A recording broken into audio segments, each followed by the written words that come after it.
चलिए शुरू करें। ठीक, देखो आप सभी को बहुत अच्छे तरीके से पता होगा कि आज से हमारी क्लासेस चालू हो रही हैं और आज जिस टॉपिक को हम कवर करेंगे मुख्य रूप से तो हमारा टारगेट रहेगा कि हम मध्य प्रदेश को कवर करें सबसे पहले, परंतु मैं आपको मध्य प्रदेश के साथ साथ उससे संबंधित वो सारी चीज़ें बताने वाला हूँ जिसका मध्य प्रदेश के इतिहास से सीधा सीधा संबंध है। चाहे वो मध्य प्रदेश के गठन की बात हो, चाहे वो मध्य प्रदेश के इतिहास की बात हो, चाहे उसके भौगोलिक स्थिति की बात हो, जो भी हो, हम एक एक चीज़ों को बहुत ध्यानपूर्वक यहाँ से पढ़ेंगे, बहुत डिटेल में पढ़ेंगे, बहुत डीप में जाके पढ़ेंगे।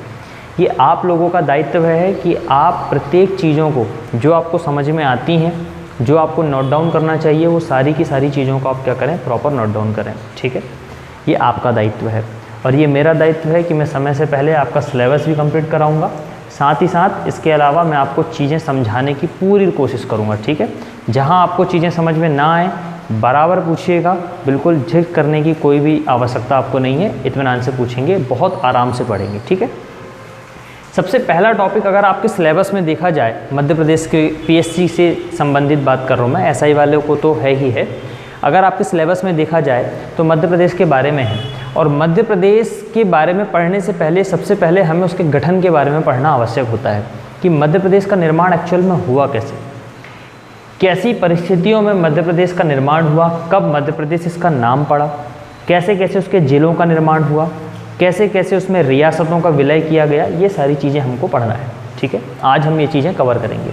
परंतु आम तौर पे क्या होता है, सभी शिक्षकें क्या करते हैं कि मध्य प्रदेश का गठन उठाया सीधे 1947 की स्थिति बताएंगे थोड़ा सा आपको कि उस समय part A, part B, part C था, ऐसा ऐसा हुआ, ऐसा ऐसा हुआ करके। अगर लास्ट ईयर का पेपर देखा जाए तो आपने एक बात का तो अनुभव ज़रूर किया होगा कि अब जो पीएससी का पेपर आएगा वो अब आम पेपर नहीं आएगा, पहले जो आता था अब नहीं आएगा, क्योंकि लास्ट ईयर के पेपर से एक बात तो एकदम स्पष्ट हो गई है कि अब चीज़ों को आपको बहुत गहराई में जाके एक एक कॉन्सेप्ट को समझ के पढ़ना होगा। अब आप चीज़ों को एकदम हवा में बिल्कुल भी नहीं पढ़ सकते, इसलिए ये आपका और मेरा दोनों का दायित्व है कि हम एक एक चीज़ों को प्रॉपर वे में पढ़ें। ठीक है, तो मध्य प्रदेश के गठन के लिए सबसे पहले मैं आपको लेके चलूँगा 1947 की स्थिति में। मध्य प्रदेश को तो हम बाद में पढ़ेंगे, पहले हम देखेंगे संपूर्ण भारत में क्या हो रहा था 1947 की स्थिति में। ऐसा कोई ऐसा व्यक्ति है जिसे ये ना पता हो कि भारत देश कब आज़ाद हुआ था? ऐसा कोई है? नहीं है? चलो ठीक है, तो हम जा रहे हैं जब भारत देश आज़ाद हुआ था उस समय की स्थिति में हम जा रहे हैं। 15 अगस्त 1947, सभी को बहुत अच्छे से पता होगा कि इस दिन को हम हमारे देश का स्वतंत्रता दिवस के रूप में मनाते हैं। ठीक है, 15 अगस्त 1947 को जब भारत देश आज़ाद हुआ, अंग्रेज़ों ने भारत को छोड़ के गए, कंप्लीट रूप से वो छोड़ के गए, तब संपूर्ण देश में एक जश्न का माहौल था। हर देशवासी खुशियाँ मना रहा था, हर व्यक्ति झूम रहा था कि चलो अब हम गुलामी की ज़िंदगी से निकल चुके हैं, अब हमारा देश आज़ाद हो गया है। और इसी दिन से भारत देश की स्वतंत्रता आरंभ हो जाती है 1947 से। अगर हम देखें 1947 की और स्थिति को जाने कि उस दिन क्या हुआ था, मैं आपको सीधे उसी दिन लेके चलता हूँ। तो दरअसल देश आज़ाद हुआ था हमारा 14 अगस्त को और 15 अगस्त को हमने कर दी थी उसकी घोषणा।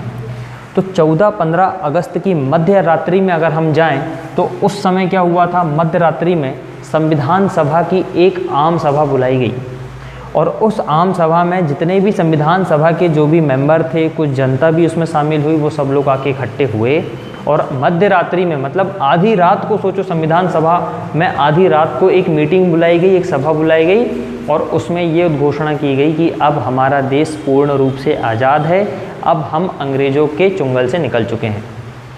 उसी समय पंडित जवाहरलाल नेहरू ने एक बड़ा भावपूर्ण भाषण भी दिया और उसमें ये कहा कि अब जो भारत है, हमारे भारत की जो दुर्दशा हुई थी, जो हमारे भारत का दुर्भाग्य था, वो अब अंत हो चुका है और अब हम ये ऐसी आशा कर सकते हैं कि भारत पुनः अपने जो मुकाम है उसे हासिल करने के लिए अब तैयार है। तो इस प्रकार कुछ उस दिन की कहानी थी।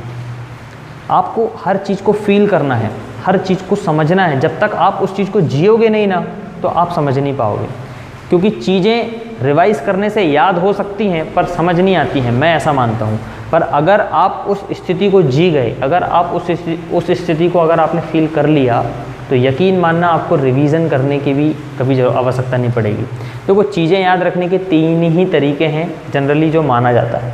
एक तो पहला तरीका ये कि आप पढ़िए और उसको रिवाइज़ करिए, बार बार रिवाइज़ करिए तो चीज़ें आपको याद हो जाती हैं। दूसरा, आप चीज़ें सीधे उसको जाके देख ही लो, डायरेक्ट विजुअल बेसिक में जाके देख लीजिए कि ऐसा ऐसा हुआ था, तो आप कभी उसको भूल नहीं पाएंगे, ठीक है ना।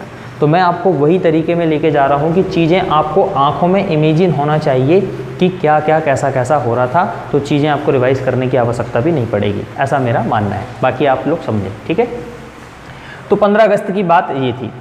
अगर स्वतंत्रता के पहले की अगर हम बात करें, भारत जब देश आज़ाद नहीं हुआ था उसके पहले की अगर हम बात करें भारत देश की, तो उस समय भारत के जो भारतीय राज्य क्षेत्र थे उसकी जो राजनीतिक इकाइयाँ थी वो मुख्य रूप से 2 भागों में बटी हुई थी। कैसे कैसे, उसको नोट्स बनाना प्रॉपर आपको, ठीक है, हर व्यक्ति नोट्स बनाएगा।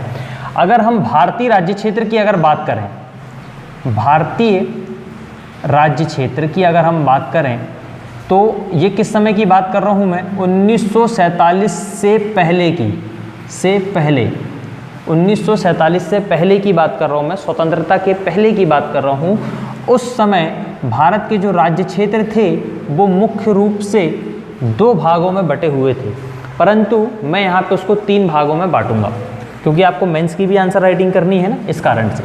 तो पहला जो भाग हम मान रहे हैं मुख्य रूप से उसकी जो राजनीतिक इकाइयाँ थी वो बटी हुई थी, एक तो ब्रिटिश प्रांत में बटी हुई थी, ब्रिटिश प्रांतों में बटी हुई थी जो ब्रिटिश क्षेत्र थे।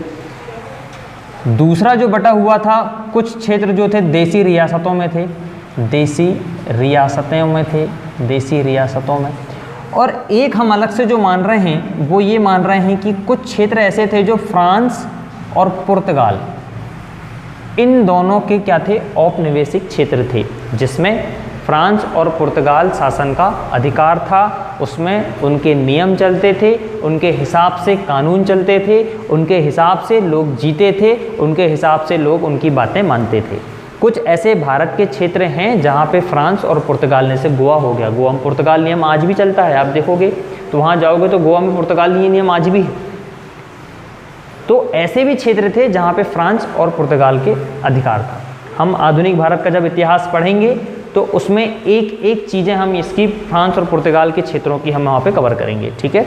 परंतु अभी सिर्फ आप इसको लिख लीजिए कि उस समय स्वतंत्रता के पूर्व भारत की जो राजनीतिक इकाइयाँ थीं वो 3 भागों में बटी हुई थीं। एक भाग था ब्रिटिश प्रांत, एक भाग था देसी रियासतें और एक भाग था फ्रांस और पुर्तगाल के औपनिवेशिक क्षेत्र। अब थोड़ा अंदर आइए, समझिए। ब्रिटिश प्रांत मतलब ऐसे क्षेत्र जहाँ पे ब्रिटिश सरकार का क्या था, शासन था, जहाँ पे ब्रिटिश सरकार का क्या था, शासन था, ब्रिटिश सरकार का शासन था। ऐसे वो सभी क्षेत्र जहाँ पे ब्रिटिश सरकार द्वारा नियुक्त गवर्नर वहाँ पे क्या करते थे, शासन करते थे। वहाँ पे अगर कोई विधानमंडल थी भी, निर्वाचित विधानमंडल थी भी, तो वो ब्रिटिशों को ही थी, ब्रिटिश सरकार द्वारा नियुक्त व्यक्ति ही वहाँ पे शासन करते थे और उनकी बातें वहाँ की जनता मानती थी। ब्रिटिश प्रांत वो कहलाए। अगर स्वतंत्रता के पहले की अगर हम बात करें तो उस समय भारत में लगभग 9 प्रांत होते थे। कितनी? 9 प्रांत। स्वतंत्रता के पहले भारत, अभी हमारा भारत कैसा है, इसमें अगर आप पाकिस्तान को भी जोड़ दें, अभी पाकिस्तान अलग नहीं हुआ है, तो अभी हम ऐसा मान रहे हैं कि ये आपका भारत हो गया, ये आपका क्या हो गया, भारत हो गया, और ये आपका हो गया पाकिस्तान, ठीक है। परंतु अभी जिस समय की हम बात कर रहे हैं उस समय ये पूरा नक्शा उसमें शामिल है। 1947 से पूर्व, स्वतंत्रता के पूर्व अगर हम देखें तो लगभग 9 प्रांत थे ब्रिटिश प्रांत, जहाँ पे ब्रिटिश सरकार के गवर्नरों का शासन होता था। अगर देसी रियासतों की बात करें, अभी हम जानेंगे और अंदर जाएंगे, देसी रियासतों की अगर हम बात करें तो उस समय लगभग 600 रियासतें थी। कितनी? 600 रियासतें थी, जिसमें से अगर 552 रियासतों को छोड़ दिया जाए तो बाकी जितनी भी रियासतें थी वो पाकिस्तान में जाके शामिल हो गई। मतलब 552 किस में शामिल हो गई? भारत में शामिल हो गई, और बाकी जितनी रियासतें थीं वो पाकिस्तान में जाके शामिल हो गई। तो भारत के अंदर 552 रियासतें शामिल हुई, पाकिस्तान में बची कुची चली गई, इतनी रियासतें। और फ्रांस और पुर्तगाल के क्षेत्र के बारे में तो मैं आपको बाद में बताऊंगा, क्योंकि अभी हमारे इस टॉपिक से संबंधित इसका कोई रिलेशन नहीं है। जब हम आधुनिक भारत का इतिहास पढ़ेंगे वहाँ पे हम एक एक चीज़ों को समझेंगे। तो अभी इसको आप क्या कर दीजिए, बाइक आउट कर दीजिए, ठीक है। बस आप इसको नोट्स में मेंशन करके रखें कि स्वतंत्रता के पूर्व भारत 3 हिस्सों में, अगर हम उसकी राजनीतिक इकाइयों को देखें तो वो लगभग 3 हिस्सों में पूर्ण रूप से बटा हुआ था। तो ब्रिटिश प्रांत हो गया आपका, एक हो गया आपका देसी रियासतें। अभी हम इन दोनों को मेंशन करके चलेंगे। ब्रिटिश प्रांत वो प्रांत थे जहाँ पे ब्रिटिश सरकार के गवर्नरों का शासन होता था। उस समय लगभग 9 प्रांत होते थे। देसी रियासतें जहाँ पे राजा रजवाड़ों का शासन होता था। ये बात ध्यान वाली बात है।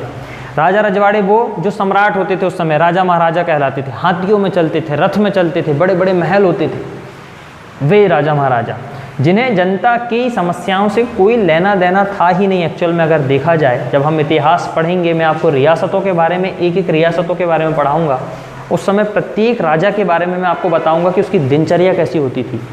कुछ ऐसे भी राजा होते थे कि जनता जब उनके पास जाती थी मिलने के लिए कि राजा साहब हमको ये समस्या है, तो उस समय उनके जो दरबारी होते थे पता क्या कहते थे कि राजा साहब अभी बाथरूम में हैं, नहा रहे हैं, बाद में आइएगा, अभी राजा साहब के पास समय नहीं है।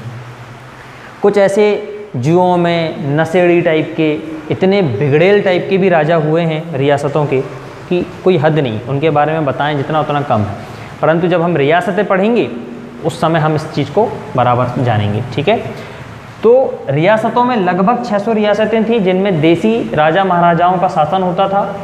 और ये देसी रियासतों के राजा महाराजाओं का संबंध ब्रिटिश सरकार के साथ भी होता था। ये बात ध्यान रखिएगा, इनका संबंध जो था ब्रिटिश सरकार के साथ भी था, ब्रिटिश शासन से संबद्ध थी ये रियासतें।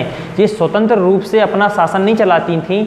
उस समय भी ये सारी की सारी रियासतें क्या करती थी, ब्रिटिश शासन के, ब्रिटिश सरकार से संबद्ध थी। उनके कुछ कुछ नियम ये फॉलो करवाती थी अपनी रियासतों में, ठीक है। ये बात आपको ध्यान रखना है। तो ये 2 बातें हुई यहाँ पे। अब अगर देखा जाए तो वर्ष 1947 में इन सारी चीज़ों को आपने देखा, उस समय हिंदुस्तान और पाकिस्तान की विभाजन की डिमांड चल रही थी। उस समय हिंदू मुस्लिमों के बीच में दंगा चल रहे थे कि कुछ लोग बोल रहे थे कि हमको पाकिस्तान राज्य चाहिए, कुछ लोग कह रहे हैं कि हमको हिंदुस्तान चाहिए। मतलब बंटवारे की उस समय सिचुएशन चल रही थी। आप समझिए उस चीज़ को कि उस समय जब पूरी देश की जनता, जिसको एक अखंड भारत के रूप में जाना जाता था, वो सभी घर के 2 भाई आपस में लड़ बैठे और एक कहने लगा कि मेरे को ये हिस्सा चाहिए, एक कहने लगा मेरे को ये हिस्सा चाहिए। उस समय की स्थिति कुछ इस प्रकार से बनी। तो उस समय हमारे भारत देश में ब्रिटिश गवर्नमेंट का जब शासन चल रहा था, तो इस स्थिति से निपटने के लिए, इस सिचुएशन को, इस समस्या को समाधान करने के लिए ब्रिटिश गवर्नमेंट ने क्या किया, एक अधिनियम पास किया। उस अधिनियम का नाम था भारत सरकार अधिनियम, भारत स्वतंत्रता अधिनियम। आप उसको ऐसे लिखें। 1947 का कौन सा अधिनियम आया, भारत स्वतंत्रता अधिनियम, ठीक है। भारत स्वतंत्रता अधिनियम 1947, ये अधिनियम पास किया। अच्छा, एक मज़े की बात आपको बताता हूँ। ये अधिनियम 1947 मात्र 12 दिन में ब्रिटिश गवर्नमेंट ने पास कर दी थी। 12 दिन में। अगर आप इसको देखो तो 4 जुलाई को इन्होंने क्या किया, 4 जुलाई 1947 को ब्रिटिश गवर्नमेंट ने इसे संसद में पेश किया, ब्रिटिश सरकार के संसद में। और 16 जुलाई 1947 को इसे पास भी कर दिया। 4 तारीख को पेश किया, 16 तारीख को ब्रिटिश संसद से इसे पास भी कर दिया। और 18 जुलाई को इसमें क्या हुआ, ब्रिटिश सम्राट ने हस्ताक्षर भी कर दिया। मतलब गिने चुने 12 दिन के अंदर इसमें क्या हुआ, इन लोगों ने इसे क्या कर दिया, पास कर दिया। इतनी हड़बड़ी थी। क्यों थी ये हड़बड़ी, आप समझिए। पहले हो सकता है जब आप इंटरव्यू में जाके बैठें तो आपसे इंटरव्यूअर ये सवाल पूछे कि क्या 1947 का अधिनियम एकदम हड़बड़ी में ब्रिटिश गवर्नमेंट द्वारा पास किया गया। कुछ 1-2 कारण उसके आप बता सकते हैं हमें क्या, ऐसा आपसे इंटरव्यूअर पूछेंगे। तो इसका सिर्फ और सिर्फ एक ही कारण, वैलिड कारण माना जा सकता है, जो हम ये कह सकते हैं कि उस समय हिंदुस्तान और पाकिस्तान दोनों के विभाजन को लेके भारत के अंतर्गत हिंदू और मुसलमानों के बीच में दंगे चल रहे थे। ब्रिटिश गवर्नमेंट ने जब इस चीज़ को भांप लिया कि स्थिति अब हमारे नियंत्रण में बिल्कुल भी नहीं है, तो अब हम क्या करें, तो वो इस कलंक से बचने के लिए, क्योंकि उस समय विद्रोह इतना हो रहा था कि चीज़ें उनके समझ के बाहर जा रही थी कि अब हम क्या करें क्या ना करें, कैसे लोगों को नियंत्रित करें। तो उनके पास एक ही ऑप्शन था कि बस अब हम जितनी जल्दी हो सके उतनी जल्दी हम सत्ता को हस्तांतरण कर दें भारतीय राजनेताओं के ऊपर, क्योंकि उस समय के लोग मात्र भारतीय राजनेताओं की बातें मान रहे थे। अगर मुसलमानों की बात करें तो मोहम्मद अली जिन्ना की बात वो मान रहे थे। हिंदुस्तान के अंदर अगर आप बात करें तो हिंदुस्तान में तो बहुत बड़ी बड़ी लिस्ट थी, एक से बढ़ के एक नेता थे, उनकी बात मान रहे थे। तो ब्रिटिश गवर्नमेंट के पास ये बखूबी ये ऑप्शन था, वो बखूबी जानते थे इस बात को कि जितनी जल्दी हो सके उतनी जल्दी हमें सत्ता का हस्तांतरण कर देना चाहिए और धीरे धीरे करके ये सिचुएशन उनके अंडर में आ सकती है। नहीं तो अगर ब्रिटिश गवर्नमेंट चाहती तो उसकी शक्तियों का अगर सदुपयोग करती, थोड़ा सा स्ट्रिक्ट रूप से करती, तो शायद आज ये दिन हमें देखना नहीं पड़ता, हिंदुस्तान पाकिस्तान का विभाजन भी नहीं होता। उस समय हिंदुस्तान हिंदू और मुसलमानों के बीच में दंगे भी नहीं होते, बहुत हज़ारों लोगों की हत्याएं हुई, हज़ारों लोगों के साथ दुर्व्यवहार हुआ, बलात्कार हुए, बहुत गंदी चीज़ें हुई उस समय, जो कि एक कलंक है हमारे इतिहास में। वो चीज़ें नहीं होती अगर ब्रिटिश गवर्नमेंट चाह लेती तो, पर फिर भी जो हुआ उसको तो हम झुटला नहीं सकते। तो मात्र 12 दिनों के अंदर ये अधिनियम पास किया गया। इस अधिनियम में कुछ बातें इस संपूर्ण अखंड भारत को लेके आई। क्या क्या प्रावधान आए? पहला प्रावधान इसमें लिखिएगा, सबसे पहला प्रावधान इसमें इन्होंने बताया कि जो भारत के जो अब उत्तराधिकारी हैं, भारत के उत्तराधिकारी, मैं ये शब्द इसलिए कह रहा हूँ, यूज़ कर रहा हूँ क्योंकि एग्ज़ाम में शायद आपसे मेंस में कुछ इस टाइप के ही शब्द आपसे उपयोग किए जाते हैं, तो आपको उस समय समझ में आना चाहिए कि भारत का उत्तराधिकारी किसकी बात कर रहे हैं। ठीक है, तो इस अधिनियम के अंतर्गत ये प्रावधान किया गया कि भारत के उत्तराधिकारी कौन कौन होंगे। अब एक होगा आपका भारत और एक होगा पाकिस्तान। भारत और पाकिस्तान बनाया जाए, मतलब भारत और पाकिस्तान को एक स्वतंत्र डोमेनियन स्टेट का दर्जा दिया जाए। सबसे पहले समझिए स्वतंत्र डोमेनियन स्टेट का मतलब क्या हुआ। डोमेनियन स्टेट का मतलब ये हुआ, स्वतंत्र डोमेनियन स्टेट का मतलब ये हुआ कि ऐसा देश अब वो बन जाएगा जहाँ पे सिर्फ उसकी ही हुकूमत चलेगी, उसी का संविधान होगा, उसी का नियम कानून होगा, कोई दूसरा देश का शासन उसके ऊपर नहीं होगा। दैट इज़ कॉल्ड स्वतंत्र डोमेनियन स्टेट। ठीक है, तो 2 स्टेट बनेंगे, एक बनेगा भारत और एक बनेगा पाकिस्तान। ये प्रावधान था वर्ष 1947 के भारत स्वतंत्रता अधिनियम के अंतर्गत। इसका दूसरा प्रावधान अगर हम देखें तो इसमें इन्होंने एक बात और कही कि दोनों स्टेट जो बने हैं, स्वतंत्र डोमेनियन स्टेट, एक भारत और एक पाकिस्तान, जो 2 स्टेट बने हैं, इन दोनों स्टेट में शासन करने के लिए, इनकी शासन की में सहायता करने के लिए एक गवर्नर जनरल होगा। इसके साथ ही इसमें एक विधानमंडल होगी जो आने वाले समय में उस देश के लिए नियम कानून संविधान का निर्माण करेगी। ये भी इसके अंदर एक प्रावधान था। क्या क्या प्रावधान था इसको भी लिख लीजिए कि क्या होगा, एक गवर्नर जनरल होगा, एक गवर्नर जनरल होगा, इसके साथ ही एक विधानमंडल होगा। क्या होगा, एक विधानमंडल होगा जो कि दोनों राज्यों के लिए अलग अलग होंगे, तो दोनों के अलग अलग विधानमंडल होगा जो राज्यों के लिए क्या होगा, एक संविधान का निर्माण करेगी, नियम कानून का निर्माण करेगी। ऐसा उन्होंने एक प्रावधान किया। एक और मुख्य प्रावधान ये भी आप लिखिए इसमें कि इस अधिनियम के अंतर्गत यह भी प्रावधान किया गया, इस अधिनियम के अंदर यह भी प्रावधान किया गया कि ब्रिटिश सरकार के द्वारा जितनी भी रियासतें थीं उनके साथ जो संबंध किए गए हैं, जो समझौते किए गए हैं, जो आश्वासन किए गए हैं, जो भी उन्होंने संधियां की हैं, वो सभी इस दिन से समाप्त मानी जाएंगी। मतलब राजाओं के साथ, मतलब रियासतों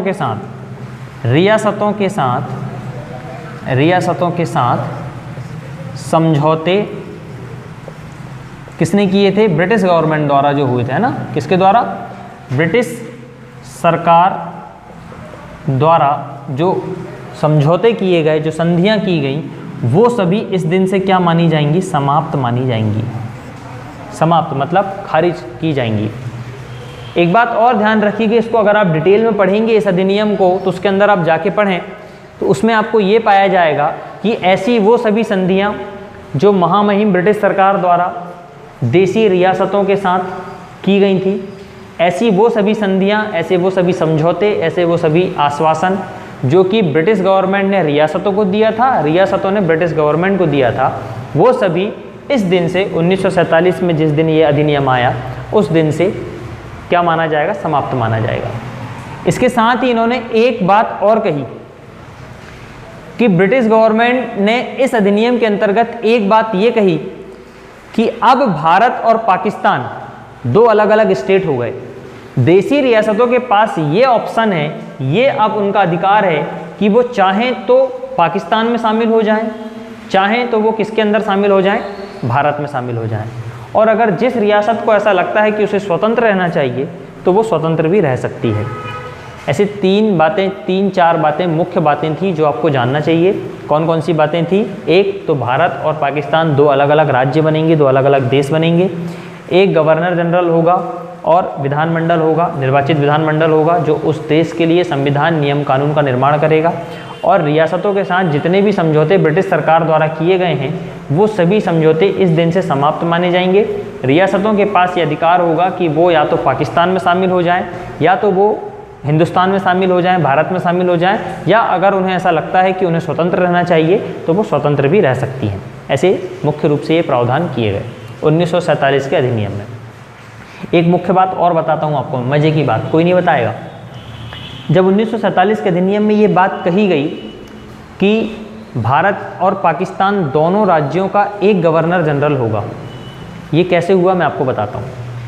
देखो, जब ये अधिनियम संसद में पास करवाया जा रहा था ब्रिटिश संसद में, तब उस समय के जो विशेषज्ञ थे, राजनीतिज्ञ थे, उन लोगों को बहुत अच्छे तरीके से ये बात पता थी कि अब जब भारत और पाकिस्तान दो अलग अलग राज्य बनेंगे तो उनके सामने एक बहुत बड़ी चुनौतीपूर्ण स्थिति होगी। देश के लिए संविधान बनाना, देश के लिए नियम कानून बनाना, देश के लिए अपने जनता को खुश करने के लिए उनका व्यवस्था करना, ये सारी चीज़ें उनके सामने चुनौती थी। कैसे करेंगे?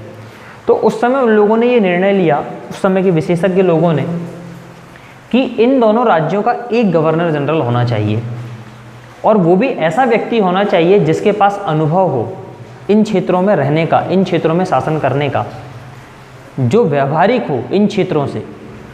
और ऐसा व्यक्ति था लॉर्ड लुई माउंटबेटन, उस समय भारत के तत्कालीन वायसराय थे। उस समय लॉर्ड माउंटबेटन को दोनों राज्यों का, दोनों देशों का गवर्नर जनरल बनाने का प्लान किया गया। लॉर्ड माउंटबेटन ने भी इस बात को बखूबी अपना लिया कि ठीक है, मैं दोनों देशों का राज बन जाऊंगा, गवर्नर जनरल बन जाऊंगा।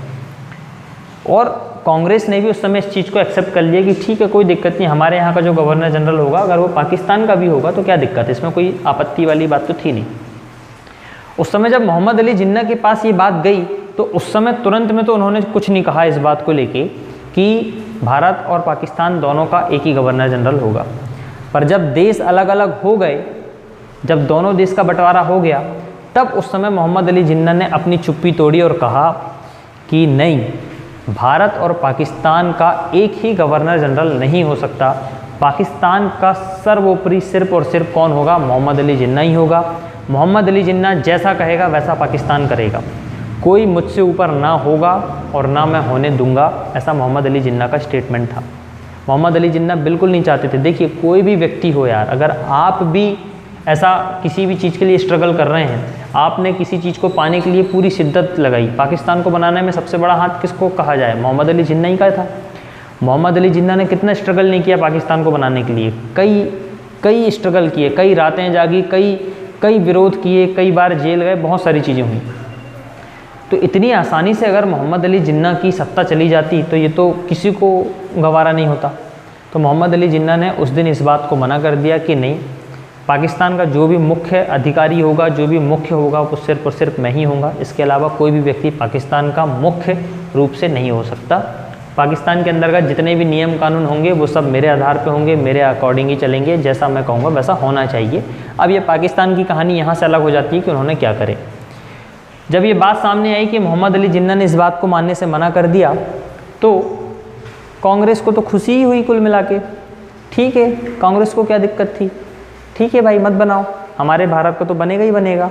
तो जब भारत और पाकिस्तान दो अलग अलग राज्य हो गए, अलग अलग देश हो गए, तो उसी आधार पे लॉर्ड लुई माउंटबेटन भारत के पहले गवर्नर जनरल हुए, स्वतंत्र भारत के। क्या हुए? स्वतंत्र भारत के पहले गवर्नर जनरल कौन हुए? लॉर्ड लुई माउंट बैटन, लिख लीजिएगा, भूलना नहीं, अंडरलाइन कर लेना, कई बार एसआई के पेपर में तो पूछ ही लेता है कई बार। स्वतंत्र भारत का पहला गवर्नर जनरल कौन था? कुछ ऐसे भी क्वेश्चन आएंगे कि स्वतंत्रता के पहले भारत का पहला गवर्नर जनरल, भारत का पहला वायसराय, ये सब इतिहास पढ़ाऊंगा मैं आपको, तब आपकी पूरी कहानी सहित मैं आपको इनके बारे में बताऊंगा, ठीक है। अभी तो सिर्फ हम ये नॉर्मल चीज़ें जान रहे हैं। तो भारत का इसी आधार पे भारत का पहला जो स्वतंत्र भारत का पहला गवर्नर जनरल जो बना वो लॉर्ड माउंटबेटन बना, ठीक है। इस आधार पे ये हुआ। अब कहानी को अगर हम आगे बढ़ाएं यहाँ से, तो 3 सितंबर 1946 को भारत के अंतर्गत स्वतंत्र भारत के पहले, जब भारत की पहली अंतरिम सरकार का गठन किया गया था, तो भारत की पहली, यहाँ से एक क्वेश्चन तो आपका ये बन जाएगा कि पहली अंतरिम सरकार कब बनी थी? 3 सितंबर 1946 को जब पहली भारत की अंतरिम सरकार का गठन किया गया, तो उस समय सरदार वल्लभ भाई पटेल को रियासतों का प्रमुख बनाया गया। अगर देखा जाए तो सरदार वल्लभ भाई पटेल स्वतंत्र भारत के पहले गृह मंत्री रहे हैं, परंतु उनको एक अतिरिक्त प्रभार भी दिया गया, रियासतों का प्रभार, रियासतों का प्रमुख उनको बनाया गया कि जितनी भी रियासतें हैं उन सबको एकीकरण करना, उन सबको आपस में एक करने का काम किसका था? सरदार वल्लभ भाई पटेल का। और इनका साथ एक व्यक्ति ने दिया जो आपको नहीं भूलना चाहिए, इनके जो सहायक सचिव थे, इनके जो सहायक, लिख लीजिए आप, ठीक है, सहायक थे, वो कौन थे? वीपी मेनन साहब, वीपी मेनन। वीपी मेनन कौन थे? सरदार वल्लभ भाई पटेल के सहायक थे और रियासतों के लिए जो विभाग उनको दिया गया था उसके सचिव भी थे। इस साल पीएससी के पेपर में 2020 में उन्होंने एक क्वेश्चन पूछा था जिसमें उन्होंने किसी सहायक व्यक्ति का नाम पूछा था कि इस व्यक्ति का सहायक कौन था। तो ऐसा ही सवाल ये भी हो सकता है कि सरदार वल्लभ भाई पटेल के सहायक सचिव कौन थे, रियासतों के विभाग के सचिव कौन थे? तो वीपी मेनन साहब थे। इन दोनों की ही मिलीजुली मेहनत थी जिसने आज भारत को इतना बड़ा एक दर्जा दिया, इतनी बड़ी रियासतों को उन्होंने सब इसमें शामिल किया। इन लोगों का साथ लॉर्ड माउंटबेटन ने भी दिया। जो भी सरदार वल्लभ भाई पटेल की जो नीतियाँ थी, जो भी उनकी पॉलिसी थी, उससे लॉर्ड माउंटबेटन एकदम सहमत थे। देखिए, सरदार वल्लभ भाई पटेल के अगर आप व्यक्तित्व को जानें तो आपको इनमें 2 कॉमन चीज़ें समझ में आएंगी। उनके 2 टाइप के नेचर थे।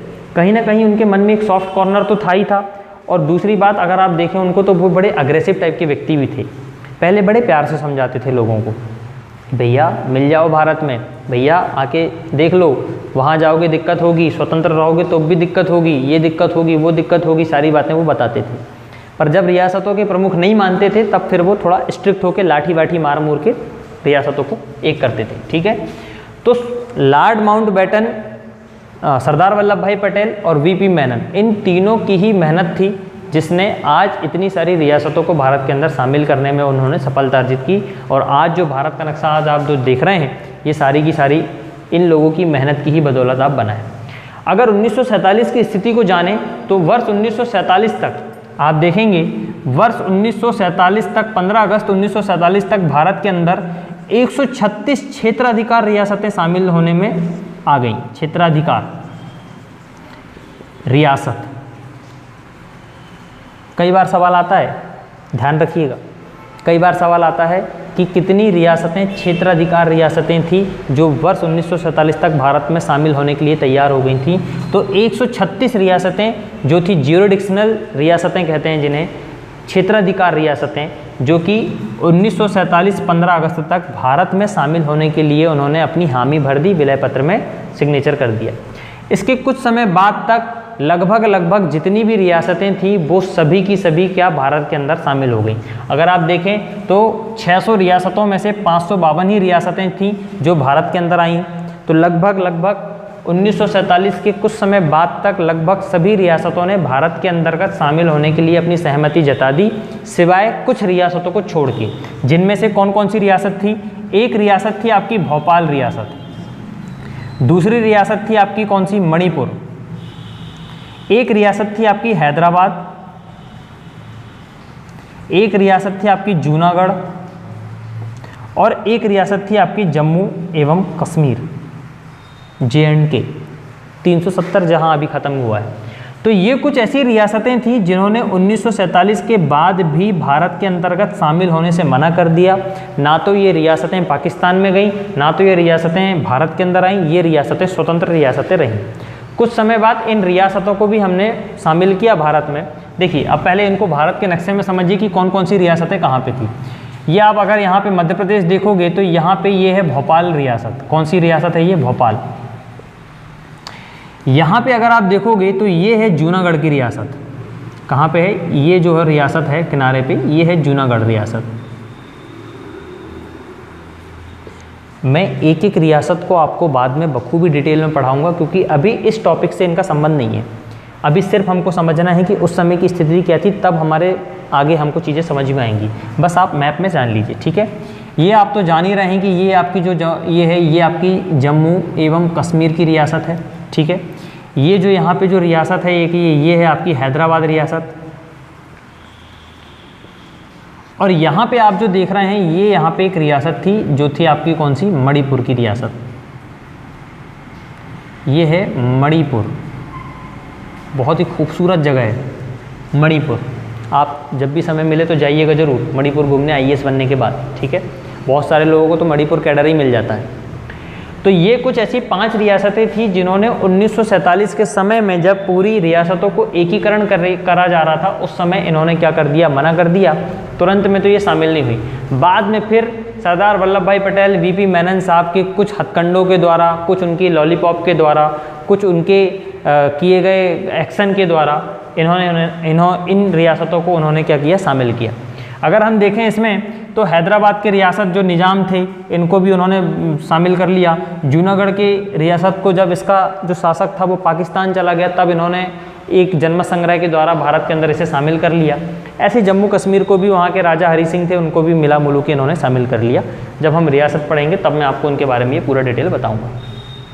तो कुल मिला के अब जो भारत बना वो कुछ इस तरीके का भारत बना, ठीक है। ये कहानी है लगभग 1947 तक की। 1947-48 तक ये कहानी चल रही थी। इसी समय भारत में संविधान सभा का भी गठन हो गया, संविधान बनाने की भी प्रोसेस चल रही थी। अच्छा, एक बात आप यहाँ पे ध्यान रखेंगे, रियासतों का भारत में शामिल होने का जो क्राइटेरिया है, जो उस समय का जो अस्तित्व है, वो ना सिर्फ आप उसका जो उत्तरदायित्व है वो सिर्फ भारत सरकार को नहीं दे सकते। उस समय वहाँ की जो जनता थी, उस समय जो वहाँ का सामाजिक दबाव था, वो भी उसमें महत्वपूर्ण था। देखिए, अगर आपको मैं 2 ऑप्शन दूं कि एक, अभी आप देख रहे हैं कि अफगानिस्तान में क्या सिचुएशन हुई है, तालिबान की वहाँ पे सरकार आई है। बहुत सारे लोग वहाँ से छोड़ के कोई पाकिस्तान जा रहा है, कोई हिंदुस्तान आ रहा है, कोई अमेरिका भाग रहा है, कोई कहीं जा रहा है। क्यों भाग रहे हैं वो सारे के सारे लोग? क्यों? उनको तालिबानियों पे भरोसा नहीं है क्या? क्या वो मुसलमान नहीं है क्या? फिर भी तो वो वहाँ से छोड़ के आ रहे हैं ना। क्यों आ रहे हैं? ये होता है सिर्फ और सिर्फ विश्वास का काम। कोई भी व्यक्ति किसी भी देश में तभी रहता है जब उसको उस देश के प्रति विश्वास हो, वो उसका नागरिक हो अथवा ना हो, इससे तो बात की कहानी है ये। जब तक उस व्यक्ति को उस देश के ऊपर पूरा विश्वास ना हो कि ये देश में अगर मैं रहूँगा तो मैं सुरक्षित हूँ, मेरे मूल अधिकार सुरक्षित हैं, मेरा यहाँ पे नागरिकता सुरक्षित है, मुझे यहाँ पे किसी भी प्रकार का कोई भी खतरा नहीं है, तब वो व्यक्ति उस देश में रहने के लिए क्या करता है? हामी भरता है। उस समय भी यही हुआ। जो रियासतें थी, वहाँ की जो जनता थी, उनका भी इसमें शामिल होने का पूरा क्या था? मन था। अगर आप देखें तो उस समय जब रियासतों का विलयीकरण चल रहा था, तो उसी समय 1946-47 से ही संविधान सभा का गठन हो गया था, संविधान का बनने की प्रोसेस भी चालू हो गई थी। तो वहाँ की जनता क्या इतनी बेवकूफ़ तो नहीं थी, वो तो ये देख रही थी बराबर कि कौन से देश में अगर हम शामिल होंगे तो हमारा ज़्यादा फायदा है।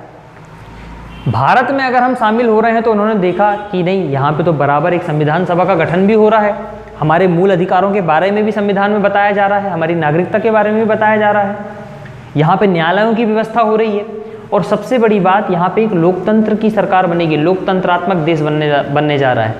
यहाँ पे हमारे द्वारा चुना गया व्यक्ति ही हम पे शासन करेगा, जिससे हम हमारी बात आसानी से रख सकते हैं। तो सामाजिक दबाव भी जितनी रियासतें हैं उनके विलय का कहीं ना कहीं एक कारण जरूर बना। तो हम सिर्फ ये नहीं कह सकते कि केवल भारत सरकार का ही इसमें क्या था, रोल काल था सभी रियासतों को मिलाने का, ऐसा नहीं कह सकते आप। वहाँ की जनता का भी सामाजिक दबाव था, जिसके कारण सभी रियासतें इतनी आसानी से भारत में शामिल हो गई और उन्होंने देसी रियासतों को छोड़ने का निर्णय लिया। नहीं तो राजाओं की तो स्थिति आप जान ही रहे थे कि उस समय राजाओं की स्थिति क्या थी। राजाओं के साथ उस समय कोई भी रहना पसंद नहीं करता था, क्योंकि हर व्यक्ति जानता था कि राजा की रियासत में अगर हम रह रहे हैं तो ना तो हमारा वहाँ पे मूल अधिकार सेफ हैं, ना तो हमारे वहाँ पे कोई अधिकार हमको मिल रहे हैं, ना ही हमारी वहाँ पे कोई सुरक्षा की जा रही है। दो अलग अलग देश बन रहे हैं, इसके पास भी ये सेना है, इसके पास भी वो सेना है। हम अगर स्वतंत्र रहेंगे तो भाई हमारे ऊपर तो कोई भी हमला कर देगा। आखिरकार जम्मू कश्मीर में हुआ था, पाकिस्तान के कवालियों ने उसमें हमला किया था, उसी के बाद उन्होंने हमारे विलय पत्र में साइन किया। तो ऐसा हो सकता था। इस कारण से वहाँ की जनता ने भी क्या किया, इसमें बराबर समर्थन दिया कि हमें भारत में सब मिल जाना चाहिए, हमें स्वतंत्र एक रियासत के रूप में तो बिल्कुल भी नहीं रहना चाहिए। ऐसा वहाँ की जनता ने हमें क्या किया, सपोर्ट किया। तो यहाँ तक की स्थिति आपको एकदम क्लियर होगी, आपको यहाँ तक समझ में आया होगा कि स्वतंत्रता के समय में भारत में कैसी कंडीशनें चल रही थी, देश में क्या उथल पुथल चल रही थी, ये चीज़ें आपको समझ में आई होगी। अब यहाँ से हमको एक बात तो यहाँ स्पष्ट समझ में आ गई कि अब हमारा भारत देश अलग हो गया। हमारे भारत देश में हमने देखा कि हमारे यहाँ पे देसी रियासतों का भी हमने यहाँ पे मिला लिया। हमारा देश कंप्लीट रूप से इस नक्शे के आधार पे लगभग हमारा देश बन गया। जितनी भी रियासतें थी वो सब की सब शामिल हो गई। आप लोग जानते हैं कि इसी समय संविधान सभा का भी गठन हो रहा था, संविधान का भी निर्माण चल रहा था। 1950 तक आते आते एक समस्या खड़ी हुई। समस्या ये खड़ी हुई कि भाई आपने इतने सारे लोगों को तो मिला तो लिया है, परंतु इनका एक व्यवस्थीकरण भी तो हो, एक व्यवस्थित रूप से भी तो ये रहें। कैसे मानेंगे कि क्या कौन सा क्षेत्र क्या कहलाएगा, कैसे माने कि कौन से क्षेत्र के लोगों की संस्कृति कैसी रहेगी, क्या माने, कैसे करें, ये सारी बातें उस समय के राजनीतिज्ञों के द्वारा कही गई। तो क्या किया जाए, संविधान सभा तो बैठी ही थी इसके लिए कि भाई उनको तो व्यवस्था करना ही था। तो उस आधार पे 1950 में जब संविधान का निर्माण हो रहा था तो संविधान की अनुसूची 1 में आप अगर जाएंगे उसमें देखेंगे तो उसमें बराबर उस समय में भारत में बटे हुए राज्यों के बारे में बताया गया है। तो 1950 में जब संविधान का निर्माण हो गया उस समय इस एकीकरण करने के बाद, सभी रियासतों को विलय करने के बाद भारत को 4 भागों में बांटा गया, 4 श्रेणियों में, 4 पार्ट में बांटा गया। और यहीं से एक्चुअल में सब लोग आपको पढ़ाते हैं। अगर ये चीज़ें आपको मैं बताता नहीं तो आपको समझ में नहीं आता कि 4 भाग में कौन कौन से क्षेत्र आएंगे। अभी आगे और आपको समझ में आएगा कि अब 1950 में भारत को क्या किया गया, 4 भागों में बांटा गया। ठीक है, ब्लैक बोर्ड क्लियर कर, पहले व्हाइट बोर्ड क्लियर करते हैं, उसके बाद फिर अपन आगे करते हैं।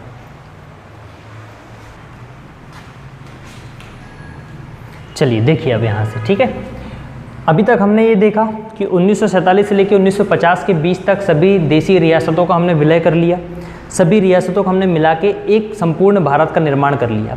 पर अब देश को हमें क्या करना पड़ेगा, एक प्रशासनिक दृष्टि से उसको एक डिवीज़न में बनाना पड़ेगा ताकि उसमें प्रशासन एक आसान दृष्टि से किया जा सके।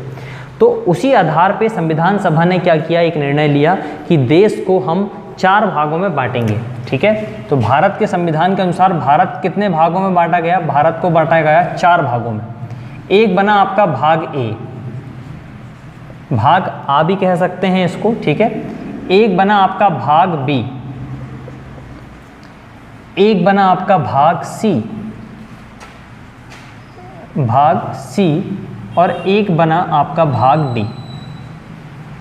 मैं बताऊंगा, एक एक चीज़ें आपको बताऊंगा, थोड़ा सब्र रखें, बहुत आराम से पढ़ना है, कोई हड़बड़ी नहीं करनी है, कोई जल्दबाजी नहीं करनी है। ठीक है, 1950 से आप इसको ऐसे लिख लीजिए, 1947 से लेके 1950 के टाइम पीरियड के बीच की बात है, जब संविधान सभा ने संविधान का निर्माण किया। तो संविधान की पहली अनुसूची में, ये भी लिख लीजिए आपने, कौन सी अनुसूची में, पहली अनुसूची में, पहली अनुसूची में इसका बराबर जिक्र किया गया है संविधान को अगर आप पढ़ोगे तब, उस समय तत्कालीन समय में। ठीक है, ये मैं बात कर रहा हूँ 1956 के पहले की, जब हमारा मध्य प्रदेश का गठन हुआ उसके पहले की बात है। तो उस समय भारत को 4 श्रेणियों में बांटा गया, प्रशासनिक दृष्टि से 4 श्रेणियों में बांटा गया। भाग ए में वो प्रांत आए जिन्हें हम ब्रिटिश प्रांत कहते हैं, ब्रिटिश प्रांत। मैं पहले भी बता चुका हूँ आपको कि ब्रिटिश प्रांत ऐसे प्रांत थे जहाँ पे भारत में ब्रिटिश काल में, देखो अभी तो देश आज़ाद हो गया, जब भारत ब्रिटिश काल था उस समय ब्रिटिशों का तो शासन था। तो ऐसे वो सभी क्षेत्र जिसमें ब्रिटिश सरकार के गवर्नरों द्वारा शासन किया गया है और वहाँ पे एक निर्वाचित विधानमंडल थी जहाँ पे उनका शासन चलता था। तो ऐसे वो सभी क्षेत्र इसमें शामिल किए गए भाग ए में जो ब्रिटिश प्रांत के अंतर्गत आते थे। जिनमें से कौन कौन से राज्य हो सकते हैं देख लीजिए, उनके नाम भी लिख लीजिए, आपको याद होना चाहिए ये सारे के सारे। एक हो गया आपका क्या, उड़ीसा, बिहार, ठीक है। इसके अलावा आप लिख लीजिए इसमें पश्चिम बंगाल, मद्रास, ठीक है। हमारा मध्य प्रदेश भी इसमें शामिल था, परंतु मध्य प्रदेश को उस समय क्या कहा जाता था, सेंट्रल प्रोविंस एंड बरार के नाम से जाना जाता था, सीपी एंड बरार के नाम से जाना जाता था, ठीक है। तो कौन कौन से राज्य हो गए इसमें, आपका उड़ीसा हो गया, बिहार हो गया, पश्चिम बंगाल हो गया, मद्रास हो गया, आपका मध्य प्रदेश हो गया, जिसे उस समय सेंट्रल प्रोविंस एंड बरार के नाम से जाना जाता था। इसके अलावा हम देखें इसमें तो इसमें हो गया एक असम, एक हो गया आपका बम्बई, ठीक है। इसके अलावा हो गया आपका एक संयुक्त प्रांत जो आप आज आपका उत्तर प्रदेश है, ठीक है। संयुक्त प्रांत कितने हो गए, 1 2 3 4 5 6 7 8 संयुक्त प्रांत, ठीक है। एक हो जाएगा आपका पंजाब और एक हो जाएगा आपका आंध्र प्रदेश। ऐसे कुल ये टोटल कितने थे, 10 ब्रिटिश प्रांत थे जिनको भाग ए के अंतर्गत शामिल किया गया। याद रखना भाग ए में हमारा मध्य प्रदेश भी शामिल है, परंतु मध्य प्रदेश के नाम से उस समय शामिल नहीं था। ये उस समय इसका नाम जो था वो क्या था, CP and Berar, central province and Berar. Detail आपको बताऊंगा, ठीक है। अब बात करते हैं भाग बी की। मैंने बताया अभी तक मैंने क्या बताया कि भारत को प्रशासनिक दृष्टि से 4 भागों में बांटा गया। एक भाग बनाया गया भाग ए, जिसके अंतर्गत उन सभी प्रांतों को शामिल किया गया जिसमें ब्रिटिश सरकार का शासन हुआ करता था। पहले स्वतंत्र भारत के पहले ब्रिटिश गवर्नरों का जिसमें शासन होता था, उन सभी क्षेत्रों को भाग ए के अंतर्गत शामिल किया गया। अब बात करते हैं भाग बी की, ठीक है। भाग बी की अगर बात करें तो भाग बी में वो सभी क्षेत्रों को शामिल किया गया जो रियासतें थी या रियासतों के समूह थी। देखिए बहुत सारी छोटी छोटी रियासतें भी थी, जो छोटी छोटी रियासतों को मिला के एक बड़ी रियासत बनाया गया। जैसे उड़ीसा में 36 रियासतों को मिला के बनाया गया था, ठीक है ना। तो ऐसी बहुत सारे ऐसे क्षेत्र थे जो छोटी छोटी रियासतों में कन्वर्ट थे, उन छोटी छोटी रियासतों को मिला के एक रियासत बनाया गया। तो भाग बी के अंतर्गत हमने किनको शामिल किया, वो सभी क्षेत्र जो रियासतें थे या रियासतों के समूह को शामिल हमने इसमें किया। रियासतों के समूह को इसमें क्या किया गया, शामिल किया गया, ठीक है। जिसमें देसी राजा रजवाड़ों का क्या होता था, शासन होता था, राज प्रमुख होता था, और उस राज प्रमुख की नियुक्ति कौन करता था, भारत का राष्ट्रपति करता था। ये बात भी आगे आपको मैं बताऊंगा। तो जो राज प्रमुख होता था उसकी नियुक्ति कौन करता था, भारत का राष्ट्रपति करता था। इसके अंतर्गत जो क्षेत्रों को हमने शामिल किया उसमें कौन कौन से क्षेत्र आ जाएंगे उनको भी देख लीजिए आप। हैदराबाद एक हो गया आपका हैदराबाद, एक हो गया जम्मू एवं कश्मीर, ठीक है। एक हो गया आपका मध्य भारत, ये देखो ये हमारा मध्य प्रदेश का क्षेत्र है, ये हमको ध्यान रखना है। एक हो गया आपका क्या, मध्य भारत। एक हो गया आपका मैसूर, ठीक है। एक हो गया पेप्सू। पेप्सू क्या है, पंजाब और पूर्वी पंजाब के जो क्षेत्र थे उन लोगों का एक समूह था, ठीक है। उन क्षेत्रों का एक समूह था जिसे क्या कहते थे उस समय, पेप्सू के नाम से जाना जाता था। पंजाब और पूर्वी पंजाब के जो कुछ क्षेत्र थे उन सभी को मिला के एक कंप्लीट रूप से एक यूनिट बनी, उसे कहा जाता था पेप्सू, ठीक है। ये हम आगे पढ़ेंगे, जब हम डिटेल में जाएंगे तब हम पढ़ेंगे, ठीक है। तो हैदराबाद, जम्मू कश्मीर, मध्य भारत, मैसूर, पेप्सू, इसके साथ राजस्थान हो गया, ठीक है। एक हो गया आपका त्रावणकोर कोच्चि। त्रावणकोर एक रियासत थी, कोच्चि, ये भी इसके अंतर्गत हमने शामिल किया। इसके अलावा एक थी सौराष्ट्र, जिसको आज आप गुजरात के नाम से जानते हैं, ठीक है। कौन सी वाली, ये वाली, ठीक। तो हैदराबाद, जम्मू कश्मीर, मध्य भारत, मैसूर, पेप्सू, राजस्थान, त्रावणकोर, कोच्चि, सौराष्ट्र, ये कुछ ऐसे क्षेत्र थे जो कि भाग बी के अंतर्गत हमने इन्हें शामिल किया। तो ये चीज़ आपको ध्यान रखना है, ठीक। भाग सी की अगर हम बात करें तो इसमें वो सभी क्षेत्र शामिल किए गए जिसमें पूर्व मुख्य आयुक्तों का क्या होता था, शासन होता था। आयुक्त मतलब कौन, उस समय राष्ट्रपति के द्वारा एक व्यक्ति को नियुक्त किया जाता था जिसे आयुक्त कहते थे, मुख्य आयुक्त कहते थे। उन मुख्य आयुक्त वाले क्षेत्र, प्रोविंस क्षेत्रों को, साथ ही कुछ रियासतों को मिला के भाग सी बनाया गया। भाग सी में ऐसे क्षेत्रों को शामिल किया गया जो मुख्य आयुक्तों के अंतर्गत आते थे, जिसके अंतर्गत अगर आप देखोगे तो आप अजमेर, भोपाल, अजमेर, भोपाल हो गया, ठीक है। एक हो गया आपका कुर्ग, एक हो गया आपका दिल्ली, बिलासपुर, ठीक है, मणिपुर, ये जो बाद में शामिल हुई, त्रिपुरा, ठीक। ऐसी कुछ रियासतें इसके अंतर्गत शामिल की गई। बहुत सारी रियासतें हैं, नाम जानना इतना जरूरी नहीं है, बस मैं आपको बता रहा हूं कि कौन कौन से क्षेत्र उसमें शामिल किए गए, ठीक। तो ये कुछ क्षेत्र इसके अंतर्गत शामिल किए गए भाग सी के अंतर्गत। और भाग डी केवल एक ऐसा भाग था जिसके अंतर्गत हमने क्या किया, अंडमान एवं निकोबार को हमने क्या किया, इसमें शामिल किया, अंडमान निकोबार। इसके अंतर्गत भाग डी के अंतर्गत अंडमान एवं निकोबार केवल अकेला क्षेत्र था जो शामिल किया गया। तो ये इंपॉर्टेंट नहीं है, ये क्षेत्र आपके लिए इंपॉर्टेंट नहीं है कि किस भाग में कौन कौन से क्षेत्रों को शामिल किया गया, ये आपसे किसी पेपर में भी नहीं पूछेगा। इंपॉर्टेंट ये है कि इसके बाद जो कहानी अब हमें पढ़ना है तब आपको समझ में आएगा। देखिए ये कहानी मैंने आपको इसलिए बताया और इसके पहले की कहानी मैंने आपको इसलिए बताया कि ताकि आपको ये चीज़ समझ में आए कि कौन कौन से क्षेत्रों को हमने कैसे कैसे शामिल किया और उसके पहले की स्थिति क्या थी, ठीक है। अगर आप भाग ए को देखेंगे तो इसमें लगभग 261 रियासतों को मिला के 261 रियासतों को मिला के और इन क्षेत्रों को मिला के भाग ए बनाया गया, ठीक है।